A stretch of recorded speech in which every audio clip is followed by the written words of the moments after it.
जन्मदिन, भाइयों और बहनों, कुर्सी थाम के बैठ जाओ। आज मैं तुम्हें उन चार दोस्तों की कहानी सुनाने जा रहा हूं जिन्होंने एक ऐसी रात गुजारी जिसे वे ताउम्र नहीं भूल पाए। गर्मियों की वो एक शाम, गर्मी की छुट्टियों का पहला दिन था।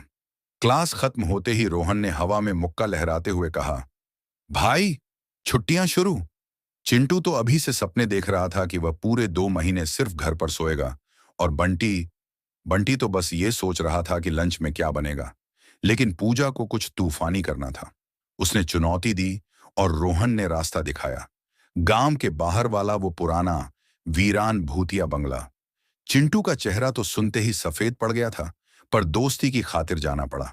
बंगले की दहलीज पर शाम ढल चुकी थी। जैसे ही वे बंगले के करीब पहुंचे, आसमान में बिजली कड़कने लगी। हवाएं ऐसी चल रही थीं जैसे कोई रो रहा हो। पूजा बोली, जगह तो बहुत पुरानी और डरावनी है। बंटी ने अपना पेट पकड़ लिया। डरावनी तो ठीक है, पर मुझे भूख लग रही है यार। और चिंटू, वो तो रोने ही वाला था। भाई, मुझे बहुत डर लग रहा है। पर रोहन ने सबको दिलासा दिया और सब अंदर कदम बढ़ाने लगे। और फिर दरवाजा बंद। जैसे ही चारों अंदर घुसे, दरवाजा जोर से छू छू करता हुआ अपने आप धड़ाम से बंद हो गया। सब चिल्लाए, आ! चिंटू का बुरा हाल था। भाई, ये तो खुद ही बंद हो गया। रोहन ने हिम्मत जुटाई और कहा, अरे कोई मजाक कर रहा होगा। तभी अचानक लाइटें टिमटिमाने लगीं। एक भारी आवाज गूंजी, कौन आया है मेरे घर में?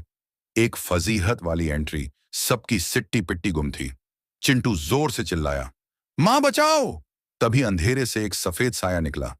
खौफनाक तरीके से आगे बढ़ा और अचानक धप, वो साया फर्श पर गिर पड़ा। वो एक भूतनी थी जिसका नाम था शांता।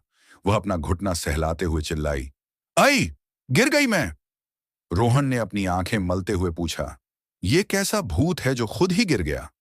डाइट वाली भूतनी शांता बड़ी छिड़कर बोली, अरे मैं तुम्हें डराने वाली थी, पर मेरा बैलेंस बिगड़ गया। बंटी, जो अब तक नॉर्मल हो चुका था, बोला, ये सब छोड़ो, आपको खाना पसंद है? शांता ने ठंडी आह भरी, बेटा, मैं भूत हूं और सख्त डाइट पर हूं, क्योंकि खाना सीधे आर पार निकल जाता है। ये सुनकर सब जोर जोर से हंसने लगे। एक अधूरी ख्वाहिश हंसी मजाक के बीच पूजा ने पूछा, शांता जी, आप यहां क्यों भटक रही हैं? शांता की आंखों में नमी आ गई। उसने बताया कि उसकी एक इच्छा अधूरी है। उसने अपनी जिंदगी में कभी अपना जन्मदिन नहीं मनाया। उसे बस एक बार बर्थडे पार्टी चाहिए थी। रोहन ने मुस्कुराते हुए कहा, बस इतनी सी बात? हम अभी पार्टी करेंगे। चिंटू घबराया तो जरूर, पर बंटी ने कह दिया, अगर केक मिलेगा तो मैं पार्टी के लिए रेडी हूं। भूतों वाली पार्टी फिर क्या था? वीरान बंगले में संगीत बजने लगा। ठहाके गूंजने लगे। सबने मिलकर गाया, हैप्पी बर्थडे शांता। शांता की खुशी का ठिकाना न था।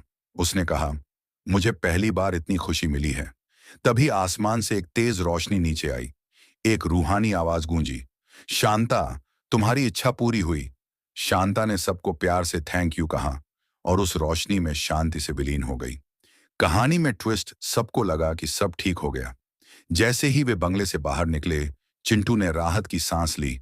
शुक्र है, अब मैं यहां कभी वापस नहीं आऊंगा। तभी अंधेरे से एक और भारी और नई आवाज आई, वापस आने की जरूरत क्या है, मैं तो यहीं हूं, वेलकम बैक। बस फिर क्या था?